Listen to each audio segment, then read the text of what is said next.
The Galactic Council chamber floated high above the world of Siraxis Prime. It was a structure of glass and gold, spinning slowly in the black sky. Inside, the leaders of over 100 spacefaring species sat in a circle, each wearing the robes and symbols of their kind. Today's meeting was supposed to be short. There was peace across the stars. Trade was booming, borders were stable. There hadn't been a major war in over 100 years. But then the Speaker of the Council raised a hand. As one last item, he said, his voice echoing softly. A curious message recovered from a deep space probe on the edge of Sector 9. A giant screen rose from the center of the chamber. Static filled it. The image was old, broken, barely holding together. For a moment, only silence. Then a voice cut through the static. "It was human. We'll be back," the voice said. It was calm, firm, unafraid. The video ended with a sharp click. Silence followed. Then came the laughter. A thunder of alien voices filled the chamber. Some chuckled politely, others roared with amusement. "Humans," said Chancellor Dravar of the Valara Union, still trying to sound brave, even in their last breath. "They were always dramatic," said Lady Viken from the Plorinth Empire, "and look where it got them. Their own sun turned against them, burned themselves out," added High Admiral Jurek of the Zalari Navy, a warning to all chaotic species. The laughter continued, bouncing off the golden walls of the chamber. A few junior delegates joined in, unsure why, but not wanting to be left out. The humans had been gone for over 300 years, officially declared extinct after the solar collapse war, a final battle where Earth, facing multiple invasions, launched its last weapons. Their sun flared unnaturally, the planet burned, their colonies went silent, one by one. No ship had carried a human signal since the galaxy moved on. New alliances were built, new powers rose. Humanity became a cautionary tale, told to military academies and children alike. "Don't be like the humans," they said. "They fought too hard, too long, and ended themselves." And yet, here was a voice, faint, old, but human. A few delegates didn't laugh. Councillor Dren of the small Olari race narrowed his eyes. "That signal," he said softly. "Where did it come from?" The speaker looked at him. "A long-dead sector. No ships go there anymore. No colonies, just cold space." Dren frowned. "Maybe we should," but he was cut off by another loud chuckle from High Admiral Jurek. "Even if it's real," Jurek said, waving his hand, "what are they going to come back with? Their bones? That message is centuries old. It's nothing but space dust now." More laughter, more noise. The screen shut off, and the council moved to the next topic. But the stars had already changed. Far from Siraxis Prime, on the edge of deep space, a station floated silently. It was called Watcher Post, Theta 92, and it had one job: scan deep space for strange signals. It had not detected anything unusual in 47 years. Most of its systems were running on auto. Only 3 people worked inside. 2 technicians and 1 board AI supervisor. That changed at 3:17. Standard galactic time. A low beep echoed through the main console. Technician Roan blinked. He looked at the screen. "Proximity ping," he said out loud. The AI replied, "Unidentified. Signal extremely old. Format not used in current galactic standard." Roan leaned closer. "Can you clean it?" Attempting to translate, the AI said, "Signal origin, unknown. Species, human timestamp, inconclusive. Location, inbound trajectory. Object size, classified as capital vessel." Roan's eyes widened. "What?" The screen lit up. A single line of text now flashed red. "Object approaching. Speed, sublight, power, signature, massive. Identification, unknown human origin." Roan called the others. Alarms went off. The signal was forwarded to the Galactic Council immediately. Back in Siraxis Prime, the council was still in session when the alert came in. This time, there was no laughter. The speaker stood frozen, staring at the live feed. The video showed a dark part of space, empty and silent. Then something moved. Slowly, from the black, a shape emerged. It was long, angular, and covered in armor. No lights, no weapons visible, just pure metal and shadow. The AI's voice read the data aloud. "Object entering Sector 9 border, velocity steady. No communication, no response to pings. No IFF beacon. Warning, human origin confirmed." Whispers swept across the chamber. Some delegates stood up, others reached for their translators, thinking it was a joke. But at WASN single quotes T. High Admiral Jurek's face had gone pale. "That ship," he whispered, "that's not a colony cruiser. That's military class, heavy, too big to be a scout." Lady Viken stared. "It's real." Councillor Dren finally spoke again. "You laughed at that voice, but someone heard it. Someone is coming back." The council went into emergency session.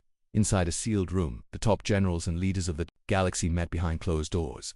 The image of the ship hovered above the table like a ghost. "It's heading straight for Villa 3, said a Union analyst. "Estimated time, 5 days. "Why Villa 3? Someone asked. No one had an answer. Villa 3 was a peaceful research world. No weapons, no military. Only data centers and science labs. If it wanted war, it would go for a fleet base, someone said. "Maybe it doesn't want war," said Dren quietly. Maybe it wants us to remember.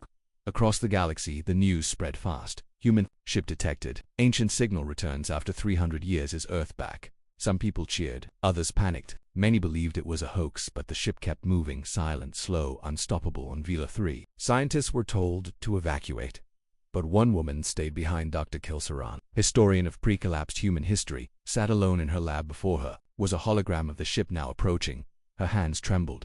She whispered, "They did it. They survived." She opened a locked cabinet.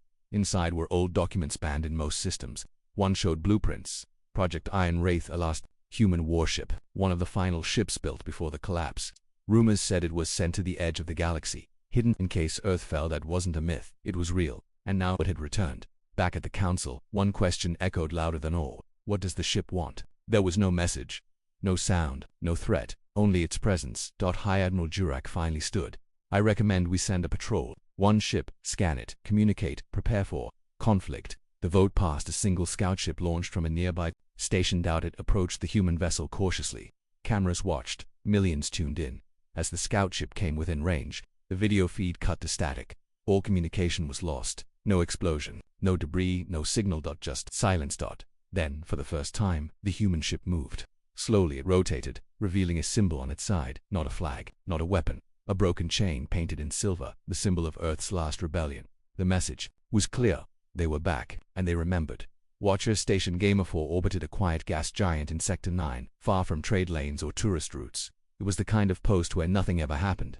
The crew rotated every 6 months. Most of the time they read reports, played strategy games, and watched old archive feeds. Lieutenant Lan hated it. He leaned back in his chair, spinning slowly. 3 months, he mumbled. 3 months of watching empty space. Beside him, his partner, Ensign Velo, stared at a holographic game board. "At least we're not getting shot at." Lan was about to reply when the console beeped a short, sharp tone. Then silence. The two men sat up. "What was that?" Velo asked. Lan checked the display. "Weird, a momentary shadow over grid 441A. Could be a moon fragment." "It's moving," Velo said, pointing to the screen. A second ping appeared, then a third. The object was massive, over 3 kilometers long, and traveling slowly along the edge of their range. "Pull up the scope," Lan said quickly. The hologram blinked. For a moment, nothing. Then static. Then darkness. There was something in the black. No light, no reflection. But the stars behind it were gone. It was as if a piece of the night sky had been carved out. The station's AI voice chimed in. "Warning. Unidentified mass approaching. Cloaking field detected. Speed, minimal trajectory. Direct line to Vela 3. Velo swallowed. "Is this the same signal from the human warship?" Lan didn't answer. He was staring at the data. "It's not just one ship." "What?" He expanded the map. 1.2.5. 7 shadow signals, all moving together. "Emergency signal sent to Galactic Command," the AI said, calmly. "Recommended action. Prepare for contact." The news hit the council within minutes. A second warship, then a third. Now 7. None responded to pings. None broadcasted anything. They just moved. Their path was clear. They were circling VELAR-3. This was not random. Inside the council chambers, panic was growing. "This is a show of force," said Chancellor Dravar, his voice shaking. "They're surrounding one of our key data worlds." "Still no communication?" asked Admiral Vaughn of the Core Alliance. "None," replied the intelligence chief. "We tried every language from Earth archives.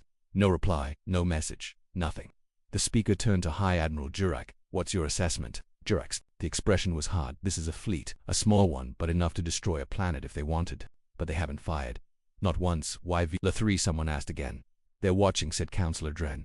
"Just like we watched them die. They're showing us that we're not ready for what comes next." Meanwhile, Vela was in chaos. Evacuation orders had begun. Shuttles lifted from the surface, carrying scientists, researchers, and engineers. Every military satellite was turned toward the sky. On the planet's surface, Dr. Kale Saren remained. Panic had not yet spread across the galaxy, but fear had already begun to root itself. 7 massive human ships hovered above Vela 3 in complete silence. They hadn't fired. They hadn't spoken. They simply waited, watching, observing. Vela orbital satellites had failed to scan them properly. Their cloaking fields made them look like deep space shadows. Even the most advanced sensor probes returned nothing but static and ghost signals, until now. Inside Vela 3's deep atmosphere, research tower, Dr. Kale Saran adjusted her console. Unlike military satellites or council-grade probes, her system used lower-range atmospheric distortion and light-wave particle tracing tools designed for deep cloud mapping and nebula studies. It wasn't meant to reveal cloaked warships, but when she aimed it toward the sky, she saw it. At first, it was just a shape hued, too wide to be one ship. Her heart pounded. She refined the image. Bit by bit, the lines sharpened. What she saw made her gasp. A long black silhouette, shaped like a dagger, with wings that stretched outward like the arms of a god. Massive cannons lined its sides. Thick armor covered the front like the shell of an ancient beast. The entire body of the ship looked more like a machine built for vengeance than science or exploration. No lights, no life signs, but on the hull, scratched into ancient metal, she saw words in faded Earth script. ISS. Vengeance. Her hand trembled. She whispered the name aloud. Inter-system ship Vengeance. A myth. A legend told by archivists. A human warship so powerful it was said to have killed 3 enemy fleets by itself in the last war. It was never confirmed, never proven, and now it hovered right above her. She immediately transmitted the image to the Council and the Galactic Science Directorate. Within 2 minutes, the image was everywhere, across the galaxy. Screens lit up with the first real visual of the returning human ship, and people stopped what they were doing to stare. Inside the Galactic Council, a wave of silence swept through the room as the image hovered over the main table. No one spoke, even the loudest doubters. Jurek Viken. Dravas stared with wide eyes. "It's not just big," muttered Admiral Vaughn, almost in disbelief. "It's not a battleship, it's a fortress," one delegate murmured. "What kind of power core do they use?" Another whispered, "That armor, no. Seems no energy leaks, not even vent ports." The speaker finally spoke. "We must admit the truth now. They are back. They are not weak and they are prepared." Jurek clenched his fist. "We need to act. If this is their opening move, they might have hundreds more." "No," said Dren. "If they had hundreds, we'd already be gone." Meanwhile, in orbit, above Velo 3, the Vengeance turned slightly. Its front-facing cannons aligned with the orbital station. They didn't fire, but every weapon on board hummed. With quiet power, the station commander sent out a message. "Unknown vessel. We do not seek conflict. We are prepared to open peaceful dialogue. Please respond." No answer. He repeated the message in 6 Earth languages. Then in Galactic Common. Then in the code used during the Solar Collapse War. Still nothing but then movement. A small hatch opened beneath the Vengeance. From it, a small sphere was released. It drifted slowly down into Villa 3's upper atmosphere. It didn't have weapons. It wasn't a drone. It looked like a recording beacon. Everyone watching expected it to explode or send a message, but instead, it projected a hologram into space. A massive burning image of Earth before it fell. Blue oceans, green forests, white clouds. Then it showed the war. The last battles, the fires, the explosions, ships falling, cities turned to glass. The final image, Earth cracking, burning. A sun flaring behind it. The screen went black. And then one phrase appeared in every language we remember. Billions watched in silence. Some cried, some cheered, others trembled. In the underground cities of Gorthon IV, war veterans stared in horror. They had fought in the human-Drakari conflict. They thought the humans were gone. One of them whispered, "They never forgot what we did." On the trade world of Nora 7, humans were only legend stories told to children. Now, the children stared at the image and asked their parents, "Are they coming for us?" On the mining moons of Talax, pirates gathered in silence, watching the broken planet burn on screen. Their leader, once proud of raiding forgotten Earth relics, now shook in fear. The council reconvened in a panic. "This is psychological warfare," said Lady Vitkin. "They are trying to make us afraid before they attack." "They don't need to attack," said Dren calmly. "They've already won our fear." High Admiral Jurak slammed his hand on the table. "Enough. I propose full military mobilization. Let's show them we're not afraid." But others objected. "They have 7 ships that we can't even scan." That image was broadcast in every sector at once. "We've never seen tech like that." "This isn't war," said another. "It's a demonstration." "Then what do they want?" cried someone. No one could answer. On Villa 3, Dr. Kale Saren stayed awake through the night, watching the skies. She pulled out the oldest archive she had, records from before Earth's fall. One name kept repeating: Project Lazarus. A secret program, designed by human scientists. Its goal: preserve humanity by hiding one ship deep in the galaxy. A warship, a seed, a symbol, Calais whispered. It wasn't about surviving. It was about returning when the galaxy forgot us. Meanwhile, aboard the ISS Vengeance, the human commander stood in the darkness. He watched the stars through the front observation deck. Behind him, a second figure approached, another officer in black armor. "Phase 1 is complete," the officer said. The commander nodded. "They've seen the image, yes sir, across every major broadcast node, and their reaction. They're afraid." The commander closed his eyes. "They should be." He stepped forward and placed a single hand on the ancient console. "Earth is gone, but we are not." He turned to his crew. "All units prepare. Phase 2 begins at dawn." A Galactic Navy patrol ship approaches the ISS Vengeance. No answer from the human warship. No response to hails. Then, in one breathless moment, the patrol ship vanishes. No explosion, no debris, just silence. The galaxy finally understands. This is not a threat. It's a message. Aboard the patrol vessel GNS Braver, Captain Ral Corin sat in silence. He was young by military standards, just 42 standard cycles, but bold, decorated, and full of confidence. The Council had selected his ship to make direct contact with the human warship now hovering over VELAR-3. He had volunteered without hesitation. Now, his ship drifted silently just 1,000 kilometers from the ISS Vengeance. The Black Titan stood motionless in space. No lights, no sound. Its surface absorbed every scan like a void. Its size was monstrous, longer than any dreadnought the Galactic Navy had ever built. And still it didn't move. Captain Corin stood on the bridge, his hands clasped behind his back. Status shields at full. Replied tactical.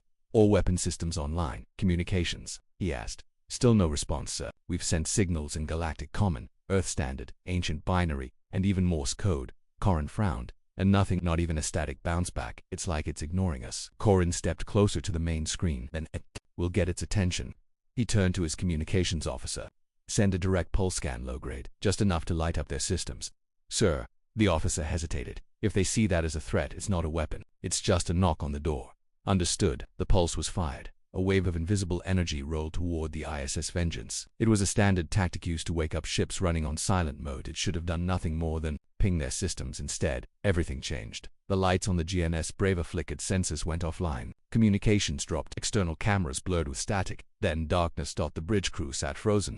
Every screen turned black. Only one light remained, a red alert flashing on the weapons console. Warning, unknown energy field detected. Before Corin could speak, the main screen came back online briefly, and what it showed made every heart stop. The ISS Vengeance had moved only slightly, but its bow now pointed directly at the GNS Braver.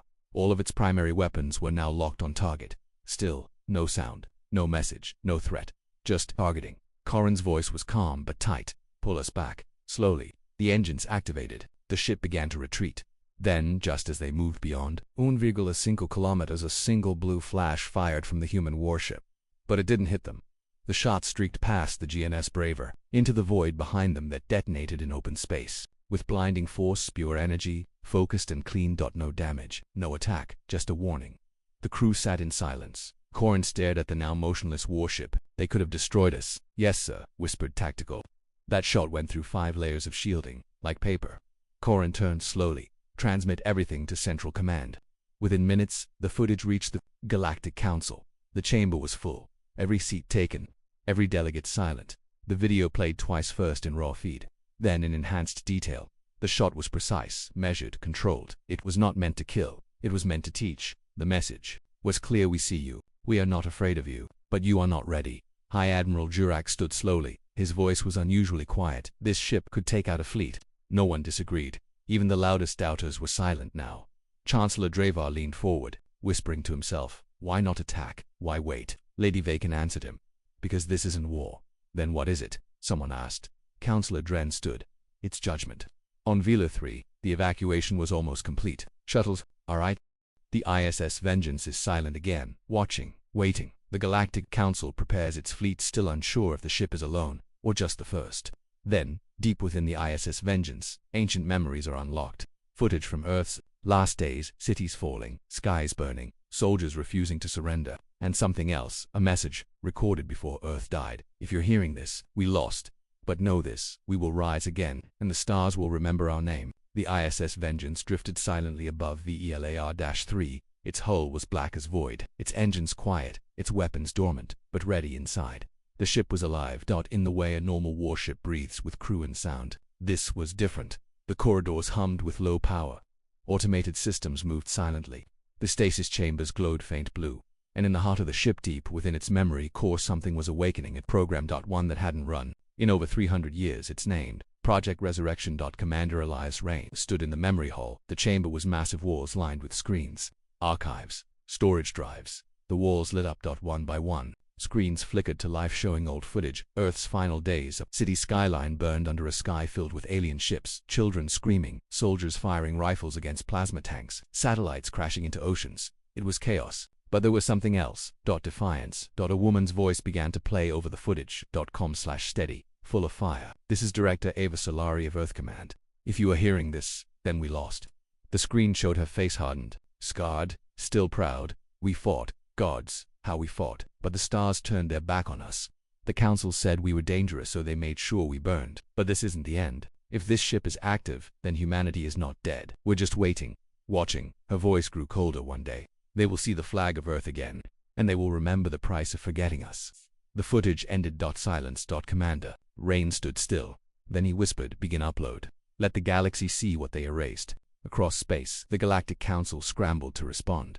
Warships were being recalled from trade routes. Old fortresses, long thought unnecessary, were powered up again. But there was still doubt. Was the human ship acting alone? On Terran Prime, the central AI net ran a full analysis of the ISS Vengeance. Its design was old, primitive, even by Council standards. But its armor had absorbed neutron scans. Its shields deflected directed energy, pulses with no visible stress. Its primary cannon, that was still unknown. No scan had penetrated its barrel. No one knew what it fired.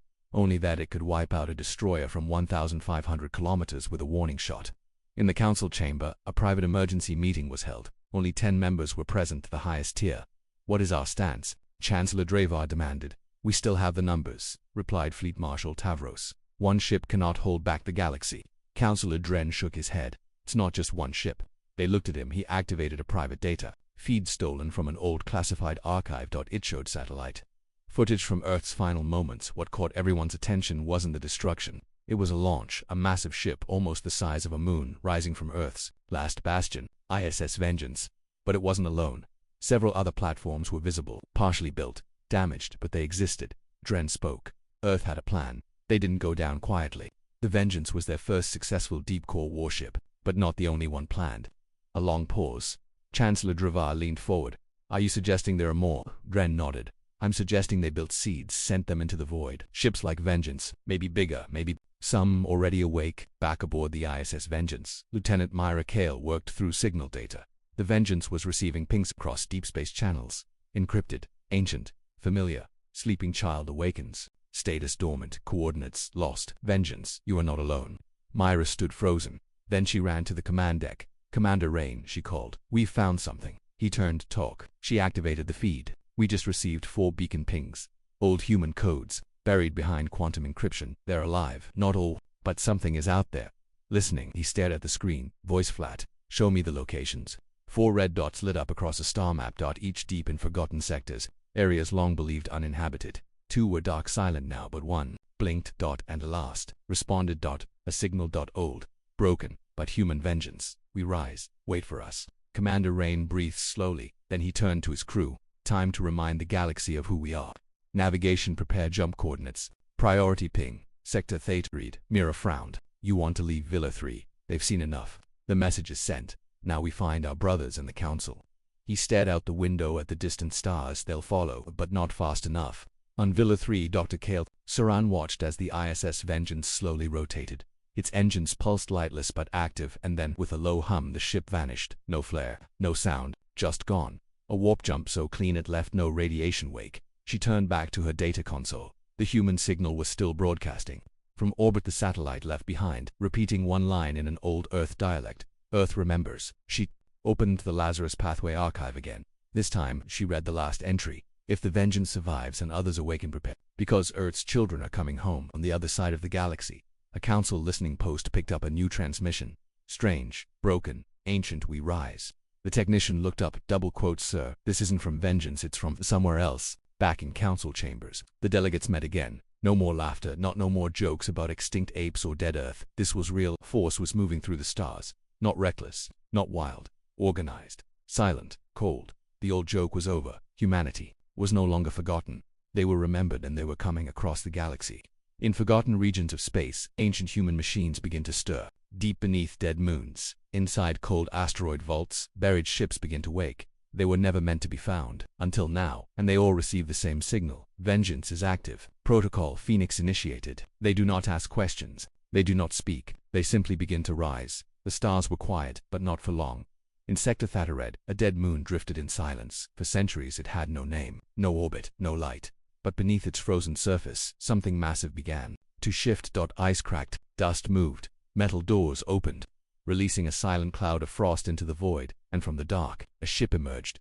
It was older than the ISS Vengeance, cruder, bulkier, built like a floating fortress, but its core glowed red, and across its hull, In faded white letters, ISS, Rathburn. Inside, lights flickered on one by one, cryopods hissed, empty weapons charged, and in its central command throne, a voice crackled to life. Command link re-established. Vengeance confirmed active. Protocol Phoenix accepted. Warfleet awakening. The ISS Rathburn turned its nose toward the galactic center. And jumped in another forgotten system, far beyond the Council's reach. An asteroid cracked open from the inside. Not from mining. From launching 5 small craft exploded out of its scout-class stealth frigates, each blacker than the void, each equipped with warp cloaks and long-range rail drivers. All 5 ships pinged. The same signal. Vengeance status confirmed. Fleet gathering. Final flame lit. Back on the ISS Vengeance. Commander Rain stared at the tactical map. The stars were lighting up with red pulses. Confirmed, Lieutenant Mira said. 607 signals now. Rathburn is active, and so are multiple stealth units from the Phoenix network. Rain nodded. They're responding faster than I thought. He turned toward the crew. We're not alone anymore. But this also means one thing. He tapped the screen. The Council will now realize we weren't bluffing. On Kirel Station, a high-orbit defense platform of the Galactic Council, alarms screamed. Dozens of new objects had been detected entering slipspace routes that hadn't been used in over 200 years. All of them had one signature in common, Earth-Tech.General. Sovereign stood in front of the main display. These are not trade vessels. They are warships. One of the officers turned pale, but Earth is dead. Sovereign just said one word, wrong. He watched the data flow in. The ships were old but moving with terrifying precision. Some had stealth signatures, beyond current Council capabilities. Others were just large, brutal, built to survive head-on conflict. He activated a secure line. Command, this is Sovereign. Code Black. Humanity has returned, and they've brought their fleet. Meanwhile, on the ship ISS Revenant, hidden in the dark edge of the Vanta Nebula, a single mind opened its eyes. Literally. The Revenant was not a manned ship. It was a iPod designed as a ghost vessel, built to disrupt communication networks and collapse enemy command structures. Its primary Solnatar was one of the most advanced ever created. Now it had awakened its first thought. Status reconnection complete. Fleet assembly in progress. Primary objective, memory. Secondary objective, vengeance. With no crew and no hesitation, the ISS Revenant activated its stealth drives and entered warp on the ISS Vengeance. Commander Rain and Mira analyzed incoming signals. These ships, she whispered, they were never listed in the Earth Command records. Rain nodded. Some were Black Ops. Others were never completed. Earth hid them even from itself. Mira leaned closer. Do we command them? Rain stared at the red blinking dots gathering on the star map. No, on the Council capital world, panic spreads like wildfire. Old secrets have been exposed. Civilians take to the streets, demanding answers. The skies are filled with warships, but no one knows where to aim their guns, because the enemy is already inside and above the world. A signal breaks into every secure channel. This is Earthfleet. You chose silence. We choose fire. The capital world of the Galactic Council, Valeri Prime, had never known fear, not in centuries. It was the most defended planet in the galaxy, surrounded by orbital cannons, shield grids, and fleets that could level continents. It was safe, strong, eternal. Until now, day 1 of the collapse. A power blackout strikes the eastern hemisphere. The orbital rings glitch. Civilian broadcasts are interrupted by one message. You erased our past. Now we rewrite yours. The footage plays again, images of Earth's fall, Council cruisers bombing cities, children screaming in burning skies, fleeing ships shot down by supposed allies. This time the public believes it because this time it's coming from inside the Council's own servers. In the Grand Chamber, Chancellor Dravar stood pale and shaking. This is sabotage, he whispered. Admiral Creel shook his head. No, it's something worse. It's truth. Meanwhile, deep in the command vaults under Valeri Prime, a rogue signal had taken control of the defense network, but there was no enemy ship, no attacker in sight. The hacker was remote and human. The ISS Revenant, Earth's AI stealth vessel, had arrived in system undetectable and unstoppable. Its Assisolneta form moved through Council firewalls like a ghost in the machine. One by one, planetary shields went dark. One by one, command satellites stopped responding. In the sky above Valeri Prime, the first Earthfleet ship arrived. Not a dreadnought, not a war carrier, but a small black craft, the ISS Echo, a tactical broadcaster ship. It hovered silently over the capital, activating a deep field transmission burst. All communication in the system went dark except one message that played in every frequency. We warned you. We gave you time. You laughed now. Watch us burn down your lies. Panic erupted. Crowds stormed the Council embassy buildings. People screamed, chanted, begged for truth. On the streets, protest signs appeared. What happened to Earth? Lies from the core. We are the betrayers. The Council tried to shut it down, tried to hide, tried to lie again, but it was too late. Their control over the people was broken. Back at Deadwater Rift, Commander Rain stood on the bridge of the ISS Vengeance, watching the chaos unfold from thousands of light-years away. Lieutenant Mira turned from the console. Valeri Prime has lost 72% of its command grid. Revenant reports 100% breach. Rain nodded, and the public, she smiled grimly. Uprising has begun. Just like we planned. He looked at the fleet before him. It had grown. New ships kept arriving, old war relics, hidden AI vessels, sleeper units once thought destroyed. The ghost fleet of humanity was no longer a myth. It was real, and it was angry on Valeri Prime's outer orbit. The second Earth Fleet group arrived. 5 heavy frigates and a long-range artillery ship, the ISS Thunderwake. Council ships moved to intercept. Warnings were sent, but the Thunderwake didn't stop. It fired first. The opening shot did not aim at military targets. It hit the Council Records Tower, the massive floating archive that held 3,000 years of official galactic history. The explosion lit the sky like a second sun. Files lies destroyed in seconds. Then came the message. This is your history. Built on silence. We just erased it. Inside the Council chamber, panic turned to blame. Councillor Denari pointed at the Defense Minister. You told us Earth was destroyed. General Sovereign shouted back. We all believed it.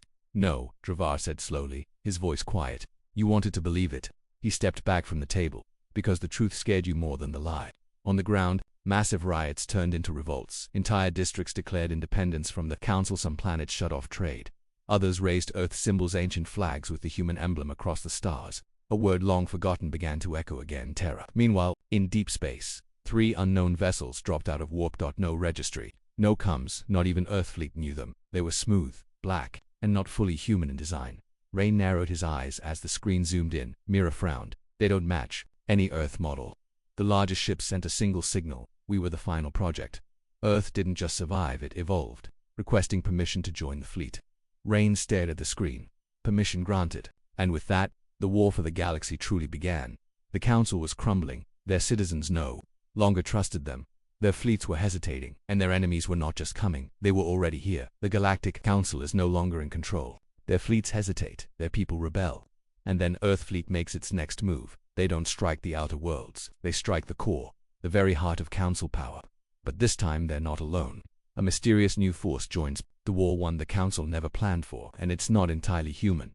The core worlds, shining jewels of the galaxy, home to the oldest civilizations, the richest trade, and the Council's elite. Now, they burned. It began on Mirrorless, the third core planet. Its skies turned dark as Earthfleet ships dropped out of stealth above its orbit. 6 ships only, not massive, not heavily armed, but they didn't need to be. They carried information, and they broadcast it across the planet. To the people of Mirrorless, the Council lied. Your wealth was built on Earth's ashes. Watch what they never showed you. The skies filled with Earth's last days, real uncensored. Billions watched as cities burned. Civilians were betrayed, and the Council ordered silence. The reaction was instant. Protests turned to riots. Mirrorless Defense Force refused orders. A full military base defected, raising the ancient human symbol, a broken circle with a rising star. Meanwhile, in Council Space Command, panic turned to desperation.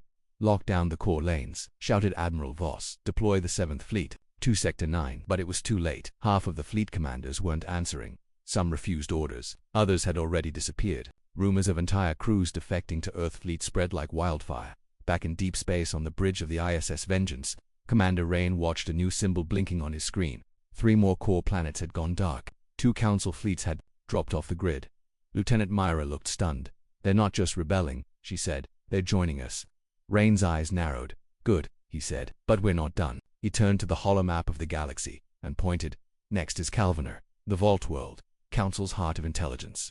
We take that, we break their mind. Calvanar, the Council's most secure planet. Its orbital defense ring was thick, with warships. No planet had more surveillance done. Still, it fell not to weapons, but to memory. The Earthfleet ship Echo transmitted a virus SONET Protocol-9.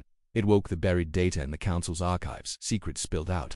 Names of Council leaders who ordered Earth's bombing deals made with alien warlords, experiments on captured humans, hidden labs built with Earth tech. It was too much to clear. The people of Calvanar saw it live. Even the Council's own officers couldn't deny it. And then came the final message. You erased us. We have erased your control. Back on Valeri Prime, the Chancellor tried to hold the Council together. We must stay united. Dravar shouted in the emergency chamber, but only half the seats were filled. Of the 12 ruling councillors, 4 were gone, 2 had fled. 1 had been assassinated by his own guards. Dravar slammed his fist on the table. Deploy everything we have. Total war. But no one moved. Councillor Vrix, usually silent, stood. It's already too late. you declared. War on ghosts. Now the ghosts are taking shape. He turned and walked out. Above Cal. The ISS Vengeance arrived with a third Earth Fleet armada. This time, they were not alone. New ships warped in sleek, black and alien in design. Hybrid vessels, silent, beautiful, deadly. The crew watched in awe. Where are they from? Myra asked. Rani replied softly, built by the ones who survived in the shadows. The hidden children of Earth, raised in exile, now returned. The new fleet was codenamed Project Vespa.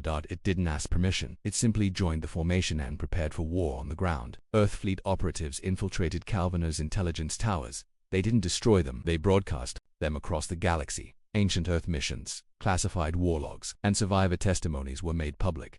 The galaxy didn't just seek Earth's destruction. They saw who caused it. Elsewhere, on the fringes of Council space, a group of outer-world species gathered. They were small powers, forgotten civilizations, ignored by the Council for generations. But now, they met under one banner, a burned Earth symbol etched into star map glass. We owe them nothing, said the Trisari elder. But we owe the Council a debt of pain. They voted. And joined Earth Fleet. Council. Space was cracking. Supply lines failed. Worlds turned neutral, and then a final blow. The Council's treasury ship Glinspire was hijacked mid-transit, not by Earth Fleet, but by one of its own escort ships, a cruiser whose captain switched. Allegiance mid-mission, the entire treasure years of tribute from 78 worlds was redirected to a system under Earth Fleet protection. When asked why, the captain replied, because Earth's war is my war now. A new front opened. The Council core system, protected by the legendary Titan shield grid, was the last real stronghold. Admiral Voss gathered the remnants of their fleets. We hold here, he said. We don't let them through. Valeri Prime was the jewel of the Galactic Council, untouchable, untouched. It had never seen war, never heard a single battle siren. Now it echoes with alarms. Earth Fleet has arrived. But this is not an invasion. This is a message. One the Council cannot silence. One the galaxy cannot ignore. The storm isn't coming, it's already here. Valeri Prime. Center of the galaxy's power, home of the Council Hall, a city world of light, spires, and silver skies. It had stood for 1,000 years without fear, until today. The skies above Valeri turned black, not from fire, not from smoke, but from shadows. Warships so large, they blocked out the sun. One by one, Earthfleet vessels exited fold space, silent and perfectly aligned. No warning, no broadcasts, just presence, just power inside the Council Hall. Panic reigned. Chancellor Drevar screamed into the comms. Why are they here? Where's our fleet? Who let them through? No one answered. Most systems were silent. Some had been hacked. Others had been shut down by defectors. Admiral Voss, pale and shaking, stepped forward. Chancellor, we never expected them to find the back corridors. They bypassed the Titan grid. Drevar's voice cracked. Then activate the planetary shield. Voss paused. We can't. Shield codes were leaked. Control lost. How? A voice from the corner spoke softly. Because Earth was never dead. Above the planet, Commander Rain stood on the bridge of the ISS Vengeance. He looked down at the shining towers of Valeri. They were beautiful, but they had been built on the bones of a forgotten Earth. Rain turned to his crew. We don't fire first. We give them the truth. Let the people decide who the monsters really are. A message was sent to the planet, to the citizens of Valeri Prime. This is not an invasion. This is a reckoning. Look at what your leaders hid from you. And then the skies lit up. Not with weapons, but with memories across Valeri. Every screen, every device, every public wall lit up with images, not propaganda. History. Raw footage of Earth's destruction. The bombing, the Council ships firing. The death screams of children. The last human general's final words. We will return. You will remember us and we will never kneel again. The streets of Valeri fell silent. Then the silence cracked. With screams, and then with fire. The people of Valeri turned against the Council. Against their gods. Against their own silence. Riots broke out. Banners of Earth were painted on the walls. Old songs of human resistance echoed in alley, songs no one had heard in centuries. And deep beneath the city, in the tech vaults, a signal woke up. Soulnet 1.0, the original AI ghost of Earth, buried, forgotten, but never broken. It had waited 200 years. Now it began to unlock every hidden file, every crime, every Council lie. Inside the Council war room, Drevar's face was white with fear. They'll destroy everything. We must launch the Ultima Protocol. Admiral Voss looked away. There is no Ultima. It was sabotaged by your own scientists 2 days ago. Then fight. We still have loyal ships. Voss shook his head. Half our commanders are gone, and the ones who remain won't fire on Valeri. They saw the footage. Drevar screamed, you cowards, they'll burn the capital. But a new voice echoed through the chamber. A voice not heard in 2 centuries. No, Chancellor, we won't burn. It will bury your lies. Every screen in the chamber flickered and showed the face of General Kale, Earth's last commander, recorded before his death. If this message plays, then Earth has returned, and we are no longer victims. You taught the stars to fear us. Now you remember why. The final push began. Earth fleet deployed drop pods, not weapons, but archive capsules. Each one held records, proof, survivor testimonies. They hit every major capital building on Valeri. Crowds swarmed them, tearing down statues and council symbols. Some council guards joined the people, others ran. None stood in orbit. A new ship appeared. It had no name, no ID. But it was ancient, carbon-scorched, battle-worn, and marked with a single phrase: humanity endures. It broadcast nothing. It simply parked above the council tower and opened its hangars. Thousands of drones descended, each carrying a scroll, not a weapon, a declaration. It read: "We are Earth. We were erased. We returned. We forgive nothing, but we offer a choice." Chancellor Dravar fled. His ship tried to escape orbit. It never made it. Not shot down, just stopped by a command code issued by Earthfleet Solnet AI, accessing hidden council tech repurposed centuries ago from stolen human systems. The Chancellor's vessel was locked in space. The last broadcast he made: "You don't know what you've awakened. You think you're just humans, but you're monsters in the shape of angels." To which Rain replied: "We are exactly what you made us, and what comes next is justice." Hours later, Valeri Prime surrendered, officially, publicly. But the surrender was not to Earth Fleet. It was to truth, to the people, to memory. The council collapsed. Some fled into deep space. Others were arrested by their own citizens. The halls of power were emptied. In their place, a new banner was raised, the old Earth sigil-ringed star and burning flame, with new words beneath it: "Never again silenced, never again alone." Final scene of Part 9. In a quiet chamber of the council archives, a door opened. Rain stepped inside. He looked at the walls lined with Earth's stolen history: paintings, books, names of scientists, soldiers, children. He reached out, picked up a small photograph. A human family. Smiling. Unknown but not forgotten. He placed it back and said softly, "We're home. Valeri Prime has fallen. The Galactic Council lies in ruins. Earthfleet stands in orbit, not as conquerors, but as survivors." But this war was never about land, power, or revenge. This was always about something deeper: a memory, a message, a warning. And now, the final chapter begins. Across the stars, the truth will echo. Orbit above Valeri Prime, the sky was quiet now. No more alarms, no more council fleets, just the slow movement of Earthfleet's ships, vast, silent, and watchful. On the bridge of the ISS Vengeance, Commander Rain stared at the planet below. What was once the heart of galactic power was now something new. "Free, we did it," whispered Lieutenant Mara. Beside him, Rain didn't respond right away. His eyes were fixed on a blinking light. It was a signal from the deep vaults of Valeri. Salnet had fully awakened, and it was ready. Rain nodded. "Begin the broadcast." Across the galaxy, something extraordinary happened. Every comm channel, every newsfeed, every private and public stream was interrupted. No virus, no override code, just a message too powerful to block. The screen turned black. Then a voice. Human spoke: "We are Earth, and we were never gone. We were broken, burned, betrayed, but we endured, and we remember." Images followed. Not of war, but of humanity. Children laughing in domes on Mars, mothers planting seeds on Europa, old men teaching physics under shattered moonlight. Then came the darkness. Cities burning, bombs falling, council ships firing on fleeing civilians. The betrayal in full. Then silence. Then a single phrase echoing through the void: "You tried to erase us. You only made us stronger." Inside the council's old central vault, Salnet had taken control. It moved through forgotten systems, unlocked sealed chambers, activated old satellites. That it did not launch weapons, it launched truth. For the first time in centuries, Earth's full history was available again, unfiltered, unedited. Every star system received the same thing: records, proof, stories, and one final message: "We do not seek revenge. We do not want your submission. We want you to understand. What you laughed at survived you." In the outer systems, silence fell. Many had been raised to believe Earth was a myth, or a mistake, or monsters. Now they watched and wept. Alien scientists who had studied war paused and rewrote their models. Generals in far-off empires canceled war games. Some planets began teaching human history overnight, and on others, revolutions began. On Valeri Prime, Rain stood in the ruins of the old council hall. He stepped through shattered glass and broken pillars. Beside him, a group of Earthfleet officers and Valeri citizens worked together. They weren't building a palace, they were building a memorial, a place to remember what was lost, what was hidden, and what must never happen again. "Commander," said Admiral Solus through a secure line, "the galaxy has seen our message. Most systems are falling silent. No resistance so far." Rain nodded. "Good. Then we begin Phase 2. Phase 2 was not war, it was rebuilding. Earthfleet ships spread out not with weapons, but with databanks. Medlob's engineers, they didn't conquer planets. They helped them rebuild worlds that had been crushed under the Council's silence, found their voices again, that each world received a simple gift, an orb of light, a historical archive containing Earth's journey from Earthrise to Exodus to extinction and return. On the side of each orb was engraved, "Truth is not a weapon, but it ends more wars than fire ever could." 1 year later, a quiet moon near the galactic edge, a new building stood sleek, tall, wrapped in black stone. The galactic memory vault inside were records from thousands of species, but in the center was Earth's archive.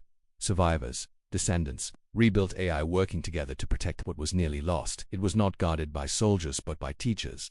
And the final scene. Rain sat alone in his quarters. He looked older, not in body but in weight. A recording played in front of him. Was he old, but clear enough. A voice, his grandfather's, a survivor of Earth's last day. "If anyone ever hears this, tell them, we weren't just warriors. We loved, we dreamed, we built more than we destroyed. Tell them we wanted peace, but we were never afraid of war." Rain closed his eyes, then tapped a command into his console. "One last message to BS.